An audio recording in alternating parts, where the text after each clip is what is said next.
This week on No Limits Fishing. Going under the boat? Smarter, do your thing. Get out there around those edges. Help me, Braden. Pulling much off. Please, but it is excellent. Excellent.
Welcome to another edition of No Limits Fishing. I am Captain Brant.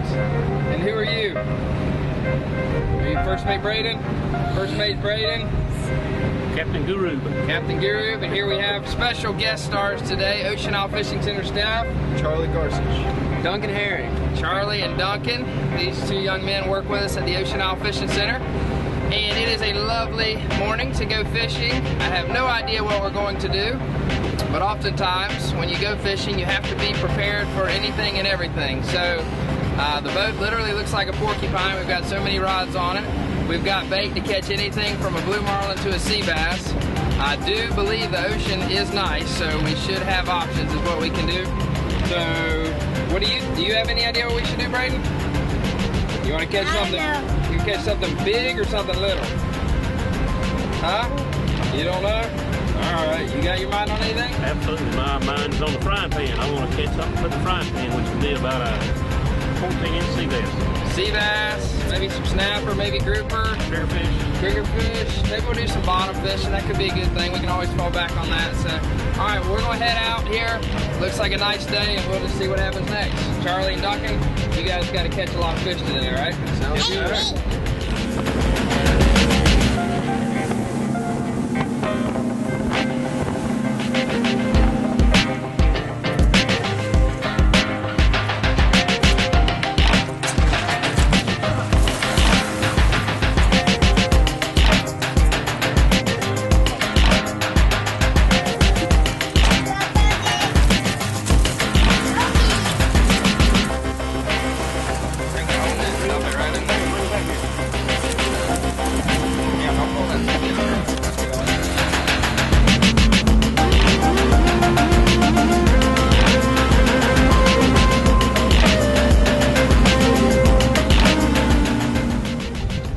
So we caught menhaden to start with this morning, but if we end up going bottom fishing, which it's kind of looking like, one of the baits that I really like to use are cigar minnows and pinfish. Those are some of the better baits to try to catch grouper or big snapper with. So we've stopped right here. This is an artificial reef offshore here in about 50 feet of water. And what we're using are the little sabiki rigs here. I think we've used these before in other shows, but just little teeny quill hooks. We usually use a number 6. That seems to be best. And what we'll do, we use them without any bait when we're targeting cigar minnows. But if we're trying to catch pinfish, then we usually have to tip it with just little teeny pieces of squid. So see, I've just taken this squid and made little bitty strips, and then I'm actually going to cut them out. All I'm doing is just making a little bitty teeny squares. And then on half of the hooks, I'll maybe put these on there, and this is the way you're going to catch your pinfish a lot better, is by tipping your jigs with these little pieces of squid. Get Charlie to do this on the bottom, always, but that you move the feathers. So that is by basically going from slack to tight.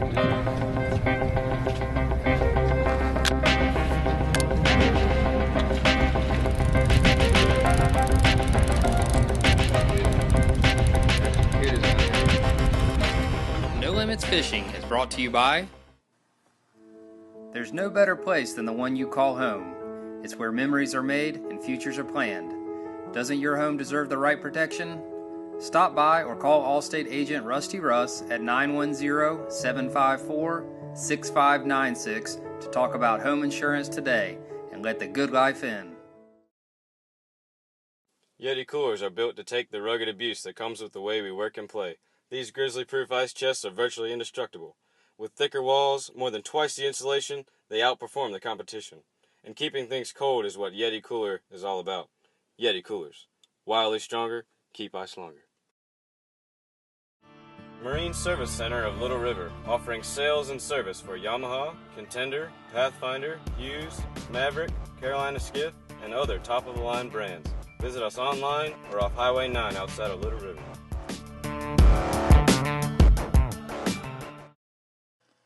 Fulford Heating and AC is a third-generation family-owned company going on our 40th year servicing Brunswick County. We have been voted Brunswick County's best HVAC company 5 years running and tops in customer service. Fulford Heating and AC has been selling warmer winters and cool summers since 1974. Now, back to more No Limits Fishing. Okay, so one of the most important parts of what I call serious bottom fishing is anchoring.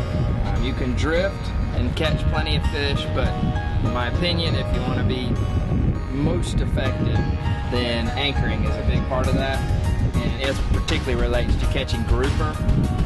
So big deal there is to be able to drop your anchor such that your boat ends up ultimately sitting directly over top of the structure. And by structure, I usually mean natural structure. Ledges are generally the best, or rock formations. What we'll do first is I come to the area, I ride around, I be sure that I get a lay of the land, mark the spots on my chart plotter. Then I want to put the boat in neutral and allow the boat to drift for about 5 minutes or so. And then what I'll do is be able to tell the heading, the anchor course heading, so that I'll know what relative location to drop the anchor relative to the actual spot. And then once everything's done, hope it comes tight and the boat is sitting right over top of the spot. If we don't get it right, we will go to the trouble and pick it back up and do it again. It is your results will be much different if you can locate yourself directly on top of the structure. Now if you look here at the screen, you can see, I don't know if you can see where the boat here, but the track line is right here. That is about 145 degree drift. And here is our bottom machine right here. You can see this is all bait fish along the bottom, but I'm about to come up over the ledge right here, and you'll be able to see, well actually that is the ledge. See how it goes from red there to red there? There's a ledge right there. Actually there's a cave right in there. So there is my ledge located right there. So ultimately I'd love for my boat to sit right here and our lines to be fishing right there. So that's what I'm after, is fishing this ledge. And you can see this is bait on the bottom, bait over here. So that's what I'm shooting for. Stand by.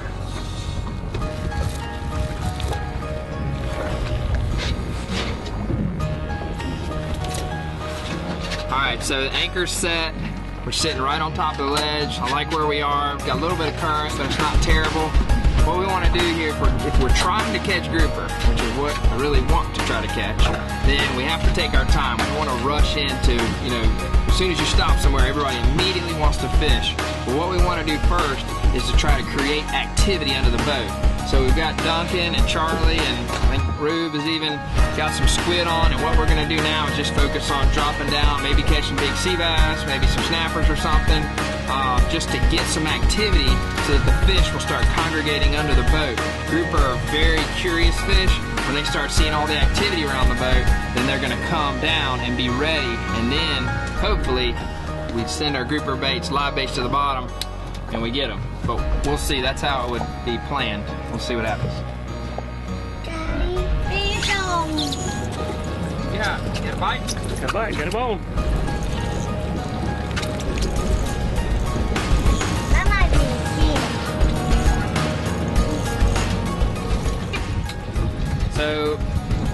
always, when we're bottom fishing, we throw light lines out. We like to use spinning reels because we can pitch the baits out. This might be a king mackerel, it kind of sounds like it. Sometimes you catch mahi, cobia. Of course, there's always amberjack. But you never know what you're gonna get.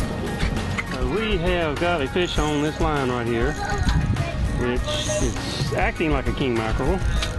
He's made a couple good runs. He's circling the boat. All the things that you like to see about a 32-pound king mackerel do. It'd be just our luck to catch a good tournament king mackerel fish when we're not fishing tournament. But anyway, we'll see what happens here. He's gone under the boat. Come on, Rube, do your thing. Get out there around those engines. Yep. Oh, he got bit.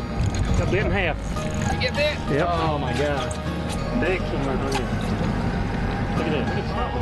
Cow. Look at that. You got a barracuda eating half.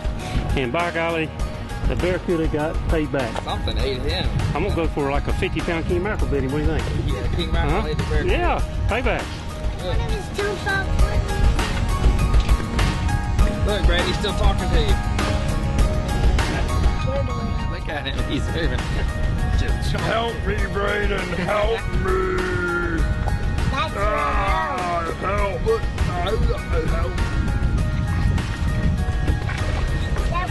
The reason why it's always important to have young, strong men aboard when you go bottom fishing is right here. Because bottom fishing is hard work. And you need anchor pullers. Good job, guys. Keep it up.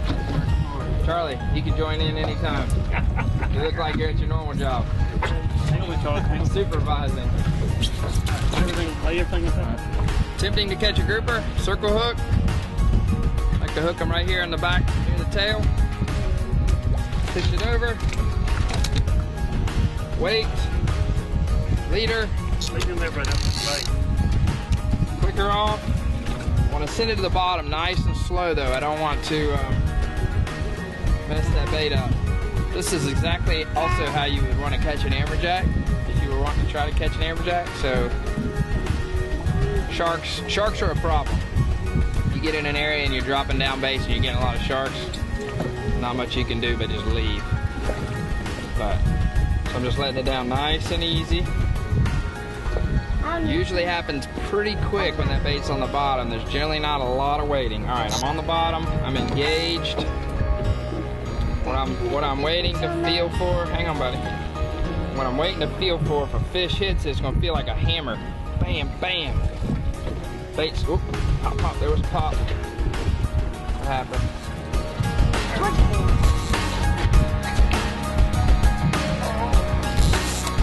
Gotta pull.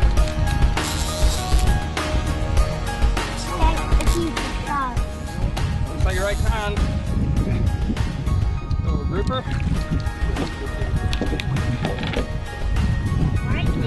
Over and out. It's a little gag. Right in the corner of the mouth.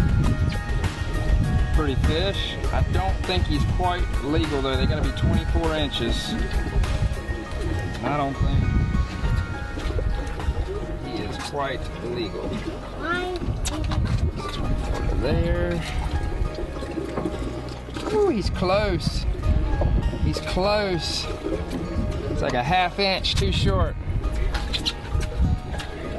So that's what we often, it hurts to have to throw a fish like that back, but they gotta be 24 inches. That is a gag grouper. Pretty little fish. Let's send him on his way. No Limits Fishing is brought to you by... There's no better place than the one you call home. It's where memories are made and futures are planned. Doesn't your home deserve the right protection? Stop by or call Allstate agent Rusty Russ at 910-754-6596 to talk about home insurance today and let the good life in. As a business owner, it's important for you to understand what you're making and what you're spending. At First Bank, we believe education is key to any financial endeavor, and we pride ourselves in collaborating with businesses. Visit localfirstbank.com or stop by a branch for a free business banking review. Member FDIC, Equal Housing Lender. Marine Service Center of Little River, offering sales and service for Yamaha, Contender, Pathfinder, Hughes, Maverick, Carolina Skiff, and other top-of-the-line brands. Visit us online or off Highway 9 outside of Little River.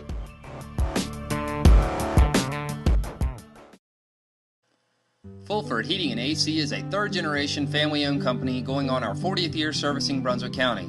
We have been voted Brunswick County's best HVAC company 5 years running and tops in customer service. Fulford Heating and AC has been selling warmer winters and cool summers since 1974. Now, back to more No Limits Camera fishing. on, I got a grunter going. Good God. I'm sea bass fishing and I'm about to get pulled overboard. What can I have here? Good Lord of mercy. If this is a sea bass, boys, we're in business. I don't know what this is. Look at there. Watch out. Train's coming. Hi there, boy. There's what's happening. Woohoo! Woohoo! This is just about the best eating fish in the ocean. Look at the teeth on this thing. Put your fingers in his mouth. He will bite you. But it is one fine fish to eat right here. Real white, flaky fish. It's kind of a dense meat, but it is excellent. Excellent.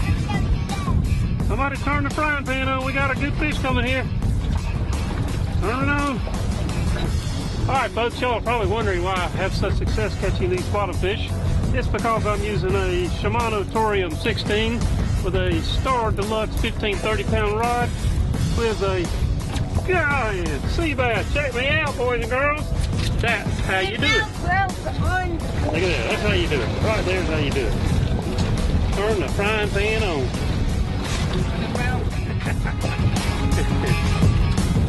Braden caught. Hey, look at that, buddy. That's a good one. There you go, Braden. Braden caught. Keeping that? Yeah, man. That's a vermilion snapper. Whoa! We never caught a vermilion snapper. You like that, huh? This is a vermilion snapper. This is very common off of our coast here. Most times when you're eating snapper in restaurants, or a lot of times anyway, this is actually what you're eating. It is not a true red snapper. It's called a vermilion. And off of our coast here in the southeastern North Carolina, these are, well, you catch them year round, but certainly in the heat of the summer, this is a standard. July, August, September. Catch a lot of these fish, fishing around 100 feet of water. They usually hang about 10 to 15 feet off the bottom. What you got there, Chris? This is our cameraman, Chris. What? Big old grouper. No, you didn't. Yep. You just catch a grouper? That's it. Here's the gaff. Are you kidding me? We've been fishing all day long. I hand the rod to our super duper cameraman, Chris Campbell. And look what he catches. Good Lord. Now that, I don't think he's a keeper. You're gonna have to let him go. I think so. I don't think this guy's going back there. Yeah, well, I'm gonna go to the editing studio and edit this footage since you're doing the fishing. Put your face in it. Put your head on my body. Yeah. Alright. That, my friends, is a gag grouper. Yeah, he's a keeper. That's what we're out here fishing for. We'd like to catch a lot of those. We got a live pokey pitched out on a circle hook. 30 seconds later, the AJ took it. The amberjack took off and it's ran for the bottom. Currently trying to stop it from going down. Just trying to work him back up to the surface so we can put a gaff in. Okay, explain to us today what exactly it is you're experiencing at this moment. Well, I'm experiencing an amberjack kind of whipping up on me a little bit. Something between joy and a hernia, possibly. Yeah. Some need for some kind of surgical procedure. Right there in the middle of all that. You've got some kind of a growth growing off of you here that's causing you quite a bit of stress. That is true. Still running.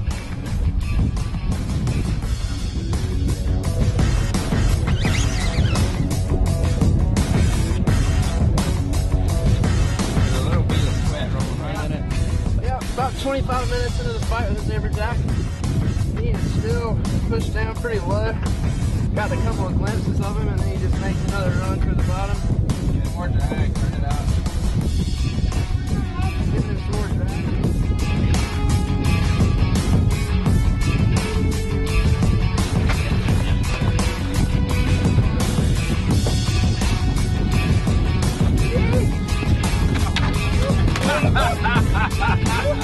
Hey Charlie, that one has to stay down to hold the fish on it. This fish took the whole entire bait and made a heck of a run. About a 25-minute fight. Took him up to the side of the boat. Charlie stuck the gaff in him and we got him in the boat. Personal note, how do you feel about it? I'm worn out. It's a strong fish. All right, well, we made it back to the dock. It's been a long day. Final part of the mission is cleaning fish. One thing about bottom fishing, it is hard work from start to finish. That is from setting the anchor all day and then winding fish up all day. And then you got to come home and clean them all. I thought I'd take this opportunity while we were finishing up here. Rube's got a trigger fish, one of the best eating fish, but also hardest to clean. Real quick, how did you do this? How are you cleaning this fish? All right, so I just made a cut around the skin, just like if you were going to skin a dolphin, mahi-mahi. So I made a cut all around, and grab the skin, pull it off like that. Okay. And then you got the fish exposed to you, and it's much simpler fish to clean. Actually, yeah. It's not even a hard fish to clean anymore. I haven't seen it done like that, so that would be very similar to how you would do a mahi, is you would skin the fish. So then we've also got plenty of these big jumbo sea bass to clean up. We didn't really focus on them, but we did catch a few nice Vermilion snapper. That's mine. This is yours, Brayden? Yeah, I think this is yours. If we were to really have focused on these, we probably would have gotten a little bit deeper, 130, 140 foot. But these are really good. Look at that piece of meat that just came off of that trigger fish. And speaking of big bass, here's another big jumbo sea bass. We got a whole boat full of them. And then we got this nice gag grouper. Compliments of our A1 cameraman who showed us how-to fishermen, or so be it fishermen, how to be fishermen. That's a really nice gag grouper. And of course, amberjacks, you can always count on that. You want me to open that for you? All right, you can always count on that. On the offshore scene, there's plenty of amberjacks, particularly if you take live bait. That's a good. I like the amberjacks because you can give that to the young guys, and that'll work them over and wear them down. But it was a nice day on the water. Just sort of a good potpourri style fishing. You can catch anything and everything, and lots of super good eating. What all we have on the menu? What all we catch? Or we called them all. Well, everything you see here: sea bass, snapper, triggerfish, grouper, amberjack, the whole works. Cobia. We had a cobia too. So good day overall. Everybody kept busy, and now we got lots of good eating.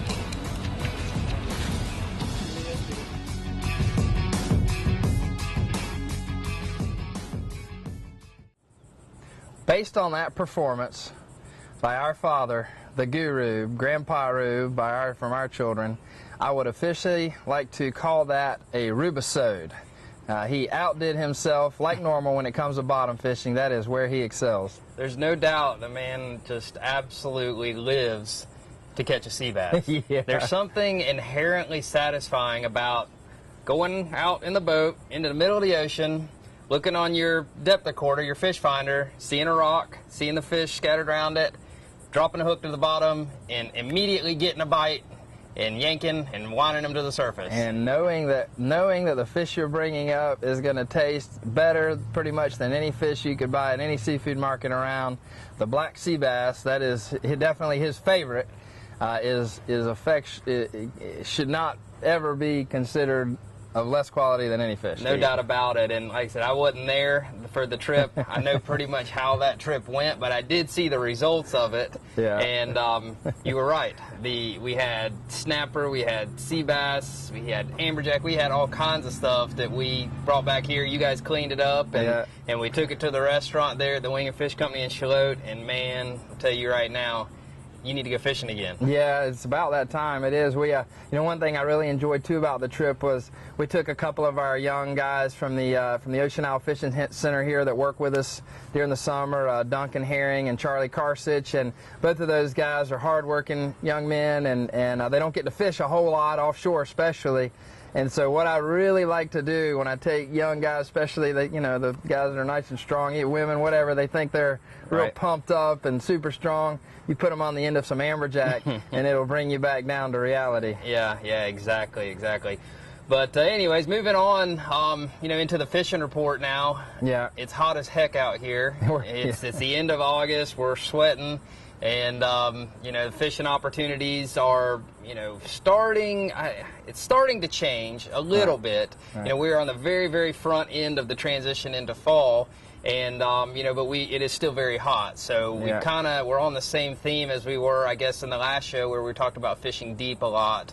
Right. But, things are starting to happen. Yeah, we've had some rays of light, some hope. I'll be honest with you, is just as important as the season, the heat of August, is also the water conditions and the stability of the weather. Even in August, when it can be super hot, if you can get extended periods of good, stable weather that allows the water to get good and clear, the fish will actually tolerate the heat to find food more so than they will bad water, dirty water. And so we had some stable weather last week, and we had a really surprising but really short, good, strong run at king mackerel. Yeah, I was here on the docks and saw the guys coming in with great catches of king mackerel, which, like you said, in August is not something we usually see. And then, lo and behold, as soon as it got good, we started catching fish. Here comes a tropical storm. Yeah. And, we didn't feel it here on land by any means, but it passed well offshore of us here, and the swell came in, dirtied the water. And now we're back to the rock bottom again. Yeah, I don't think a lot of folks understand how fragile the ocean and the fish are, how sensitive they are to their surroundings. But it's just like me and you sitting right here on this deck, sweating our rear ends off. As soon as we get done talking about fishing in front of this camera, we're not going to sit here and hang out. We're going to go find some shade, a cool area. We want to be comfortable, and so do the fish. And so that window, honestly, where the water cleared up and the fish bit, we had literally 3 to 4 days, maybe, and then it's over, and now we have to wait probably another week. Exactly. Well, you hit on a good point that I just want to talk about real quick, which is when you're going fishing, for folks out there going fishing, think about the fish as if it were a person. Right. You got to stop and think. Don't just go to this spot because it's a spot on your map and you caught fish there before. Think, why are the fish going to be there? What are the conditions like? Is this a good spot? And I think, just where you talk about with it being hot here, we're going to go find AC. Think about that from a fish's perspective. That's right. Yeah, and watercolor, something people miss a lot.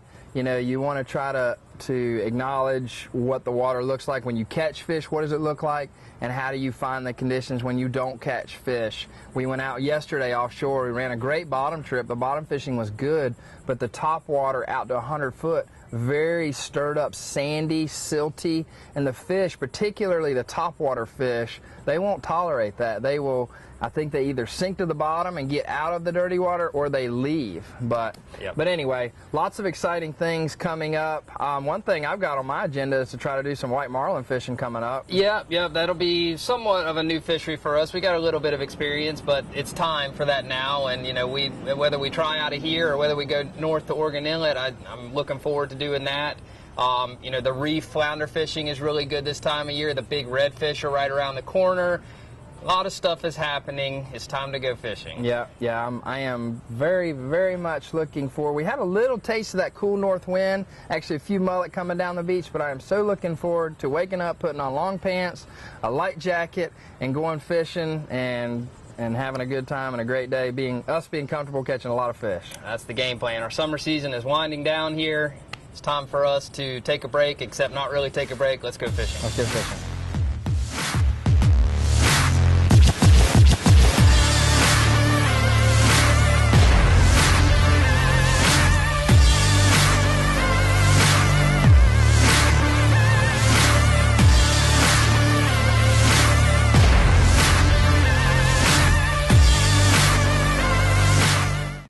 ATMC TV works hard to bring you the best in local programming for Brunswick and Columbus counties. Our goal is to provide local programming that is interesting, informative, and entertaining to the residents of our area. ATMC TV also offers all their information at atmctv.com. Find out when your favorite shows are airing, watch current ATMC TV episodes, check the local bulletins, or even submit a public service announcement about your organization.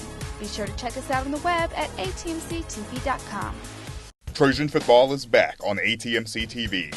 Tune to Channel 3 or HD Channel 910 every Wednesday, Thursday, and Saturday after a home game at 8:30 p.m. to catch the action. This year's Trojan football season features play-by-play with Mike DeSpirito and Chris McKenzie and is brought to you by East Coast Moving, Griswold Longwood Fire and Rescue's Haunted Trail, Southern Homes of Brunswick County, ATMC, and Turtle Crossing Cupcakes Espresso Bar and Bake Shop. Get in on the game with ATMC TV.